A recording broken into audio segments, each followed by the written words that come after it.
자, 오늘 첫 번째 내용은 이제 글로벌 사우스 G7 관련돼서 최근에 이제 이재명 대통령이 정상회의 열린 거. 그래서 이제 통상 정책과도 관련되고 또 우리 쿼터 이때는 뭐가 제일 중요해요? 수출 다변화. 그래서 어느 지역으로 수출해야 될까? 이게 이제 큰 이슈잖아요. 그래서 그 이슈와도 연결되기 때문에 이거 한번 살펴볼 건데, 첫 번째는 제가 문제 드린 게 G7. 뭐 G7은 그냥 정치협력체죠. G7 자체가. 대신 이번에 G7 모일 때 누구랑 같이 모였어요? EU. 그래서 둘이 합쳐서 뭐 정상회의를 보통 여는 게 일반적일 거고, 대신 또 요즘의 이슈가 G9 아니었어요? 요즘에. 그래서 G7에 누구 포함시키자? 네, 우리나라 갔잖아 지금. 한국 포함시키자. 그 다음에 호주도 포함시키자. 이게 G9 구상이거든요. 근데 누가 제일 싫어하겠어? 일본이 싫어하거든요. 그러니까 일본이 허락을 해줘야 들어갔습니다, 이게. 그래서 지금 G9 구상을 얘기하고 있고, 그 다음에 요즘에 제일 중요한 게 우리는 통상 정책에서는 글로벌 사우스. 네, 요거는 이제 워낙 중요하니까.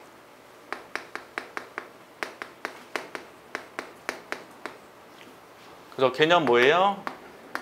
남반구 국가들, 그리고 북반구에 있는 저위도 국가들. 그래서 요 나라 위주로 뭐 하자? 수출하자 라는 게 글로벌 사우스 정책이고, 요게 또 세계적으로 보면 브릭스와 좀 관련 있죠.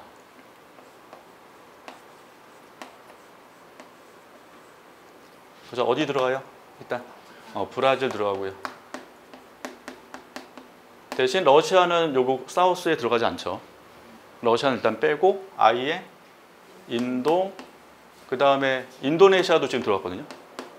여기 참가했고, 그 다음에 원래 글로사우스는 중국 배제잖아. 이게 그러니까 중국 뺀 나머지 지역으로 좀 다변화시키는 게 아니겠어요? 중국 빼고 S는 남아공 이렇게 된 거죠. 그래서 이번에 이제 우리나라 대통령 만난 것도 남아공 대통령 만났고, 호주 대통령도 만났고 이런 거죠. 그럼 브릭스의 특징이 뭐예요? 얘네 특징은 또 일단 땅이 매우 넓어요. 그래서 넓은 영토를 갖고 있고, 영토 넓다는 건 그만큼 뭐가 많다? 자원이 풍부하다는 거죠. 얘네. 그리고 풍부한 노동력, 이게 넘치는 거죠. 그렇죠? 그래서 이쪽으로 이제 접근하자는 건데, 실제 나중에 여러분들 입장에서는 실제 어느 나라로 어느 제품을 수출하고 해야 되는지에 대한 검토를 꼭 해주셔야 돼요. 그래서 뭐 코트라 가보시면 꼭 물어본단 말이에요. 그래서 여러분들 관련 직렬해서 어느 지역으로 어느 제품을 수출해야 되냐고 물어보기 때문에 그런 부분을 항상 준비하시면 좋고. 자, 그 다음에 우리나라 문제점, 핵심 광물 어디 의존도 높다? 중국 의존도가 매우 높다는 거죠. 그러면 핵심 광물 중에 뭐를 쓸지에 대한 내용이 또 나와야 될 거죠. 되게 종류가 많은데 이게. 그래서 그 중에 몇 개를 꼭 골라놓을 필요가 있거든요, 여러분 입장에서는. 그래서 일단은 코발트. 코발트는 주로 어디 있어요, 요즘에? 전기차 배터리. 전기차 배터리. 그래서 코발트 나오면 전기차 배터리를 기억해 주시면 되고,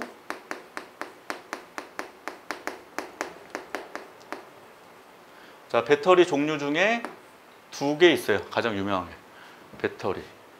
그래서 이제 이게 2차 전지 쪽이잖아요. 그래서 LFP 배터리가 하나 있고, NCM 배터리가 있고, 이렇게. 그래서 한국이 지금 주력하는 거 둘 중에 원래 어디야? 네, NCM. 중국이 주력하는 거는 LFP. 이렇게. LFP. 이제 이게 또 헷갈리죠? L이 뭐예요? 리튬. 그러니까 리튬은 배터리 공통으로 다 들어가. 이게. 그러니까 우리나라는 무조건 리튬을 수입할 수밖에 없는 구조. 라는 거고, 리튬을 주로 어디 수입한다? 중국에서 수입을 많이 하고 있다는 거죠. 리튬. 그러니까 공통은 다 리튬 들어가요.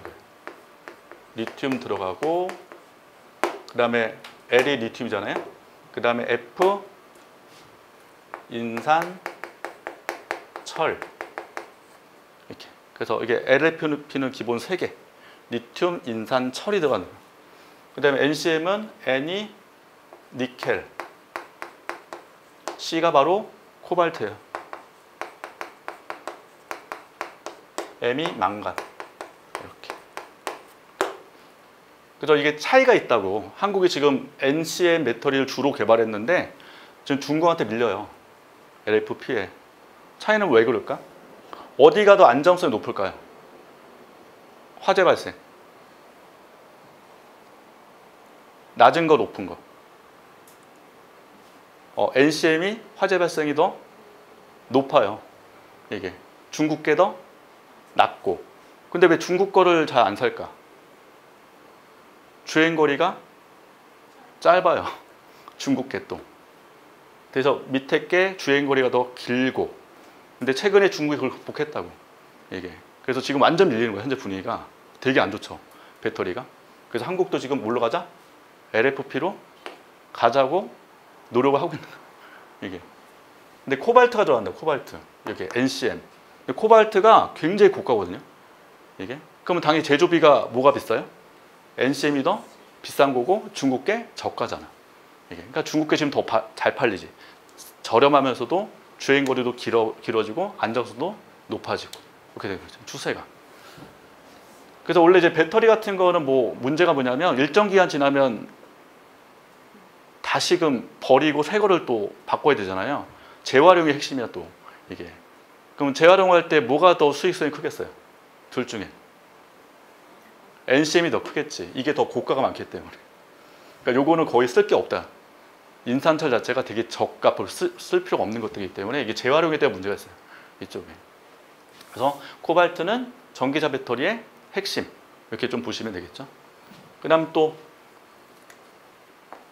중국 하면 가장 이슈가 히토류죠. 네.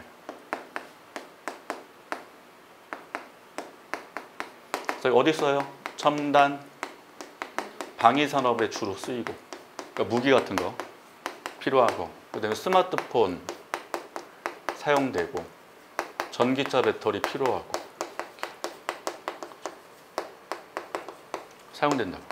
그래서 히토류 같은 경우는 중국이 세계에서 가장 많이 묻혀 있단 말이에요.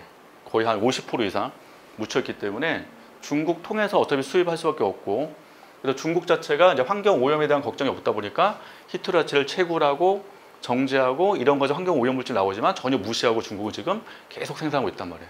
그래서 히토류 자체도 문제고, 그 다음에 아까 리튬 얘기했고, 갈륨도 중국에서 수입을 대다수 하는데, 갈륨은 어디 쓰냐면 태양광 관련된 거.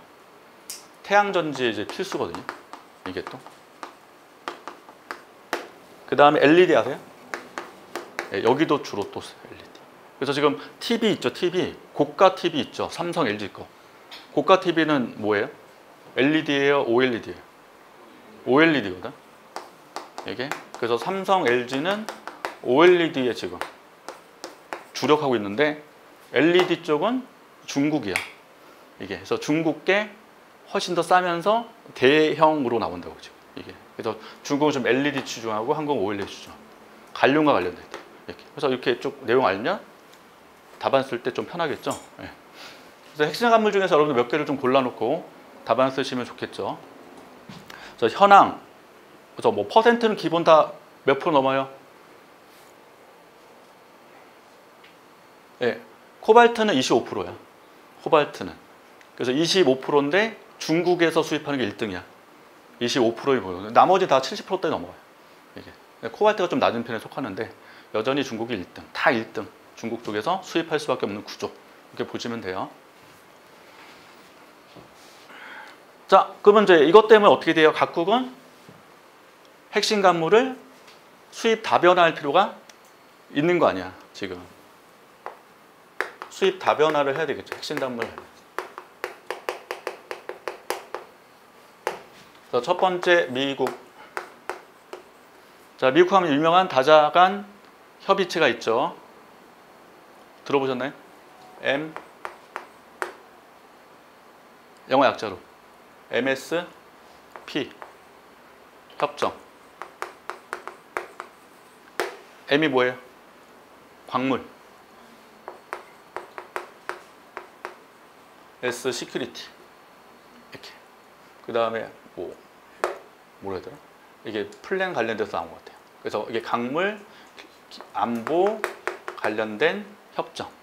그래서 MSP 협정은 뭐예요? 여기 가입한 국가들이 여러 나라가 있는 거죠. 한국도 여기 포함되어 있고. 근데 핵심은 뭐예요? 핵심 간물 안정적인 공급망 확보예요.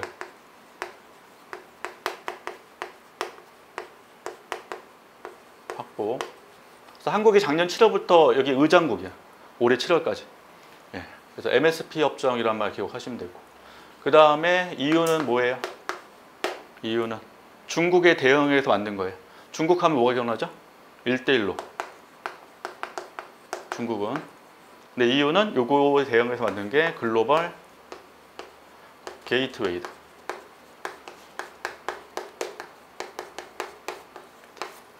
그래서 1대1로는 중국 정책이잖아요. 1대1로가 일단 마지막에 설명드리겠지만 걔는 거의 뭐 약간 억압적으로 많이 하죠. 지금 돈도 막 빌려주고. 근데 글로벌 게이트웨이는 이제 EU가 추진하다 보니까 약간 민주적 가치를 추구하고 있고요. 그 다음에 지속 가능한 인프라 추구하는 거예요. 인프라 추구. 이렇게. 그래서 1대1로랑 비교하면 1대1로는 주로 중국 쪽이니까 국영기업 위주로 추진하고 있고 중국 쪽에서는. 그 다음에 EU 쪽은 국영 반대니까 민간기업 하고 일단 돈 빌려주는 게 핵심이에요. 돈 빌려주는 거. 근데 이제 중국도 돈을 막 빌려주죠. 얘네도 돈 빌려주겠죠. 그래서 다자개발은행이 같이 해서 진행하고 있다고. 중국과 비슷하게 지금 가는 거예요. 약간 이제 자율적이다라고 하는 거죠. 그래서 이것도 이름 알아두실 필요 있다. 그래서 MSP 협정 이름 알아두시고 EU 하면은 글로벌 게이트웨이라는 이름도 알아두시면 좋아요. 일단 핵심 간물 확보와 관련이 있다. 1대1로는 뒤에 4번에서 한번 설명드릴 거고 한국은요? 우리나라는 전 대통령 때 어디에 치중했어? 아프리카랑도 협상했어요. 우리나라. 그 다음에 또 어디? 작년에 정상회의 열렸잖아. 중앙아시아에서. 우리나라가. 그래서 중앙아시아 3개국하고 아프리카의 핵심 간물 대화를 작년에 했었죠. 예, 그래서 그것도 이제 내용을 추가해서 여기서 써주시면 된다.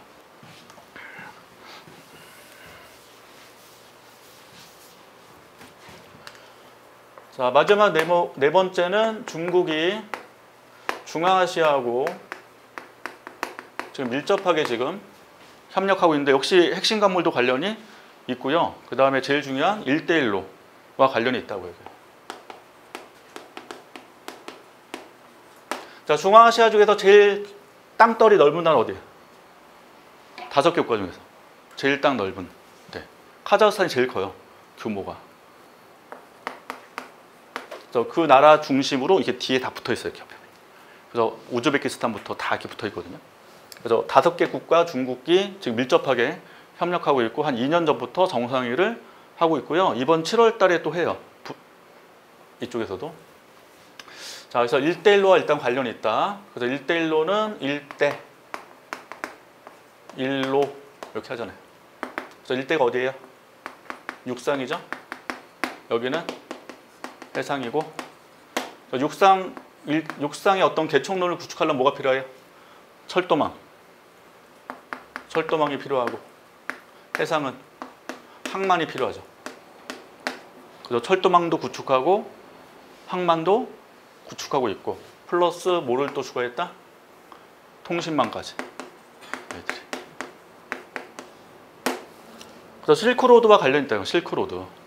그래서 실크로드가 어디서 스타트냐면 그 시안 지역, 그 산시성 가시면 시안이 있는데 그 지역부터 연결돼요. 실크로드가 예전 과거에. 그래서 여기서부터 중앙아시아 통과하고 그리고 서아시아 통과하고 그리고 유럽 갔다가 아프리카까지 연결되는 게 일반적 실크로드. 그렇기 때문에 이 루틴으로 1대1로 정책을 현재 실시하고 있는 거예요. 그러니까 중앙아시아가 딱 껴있잖아. 여기 중간에. 그러니까 연결로에 딱 있기 때문에 여기에 철도망 구축 필요한 거죠. 자원 같은 연결을 해야 되니까. 그래서 교역국 여기서 어디 1등은 중국 입장에서 교역 제일 많이 하는데 서아시아예요. 중동. 여기가 1위예요. 교역 1위. 중국 쪽에서. 아프리카가 2위라고. 이렇게. 광물 역시 확보하기 위해서. 그리고 이제 중앙아시아에 현재 추진하고 있다라는 거죠. 그래서 이게 1대1로 관련된 내용들이 역시 중앙아시아와 관련되어 있다라고 보시면 되는 거죠. 그래서 한국도 지금 중앙아시아에 약간 집중하고 있어요. 그래서 올해 이제 정상에 열려야 되는데 현재 그 저거 뭐지? 내란 때문에 연기됐어. 다시. 그래서 올해 하기로 했다가 그래서 우리나라도 중앙아시아에 현재 집중을 하고 있다. 그래서 한국의 수출 지역 다변하려면 첫 번째 뭐 기억하고 글로벌 사우스를 기억하시면 되고 두 번째 중앙아시아 역시 생각하시면 돼요. 그래서 중국의 1대1로를 약간 차용한 개념으로 언급해 주시면 좋겠다는 거죠. 자, 이렇게 한번 정리해 봤습니다.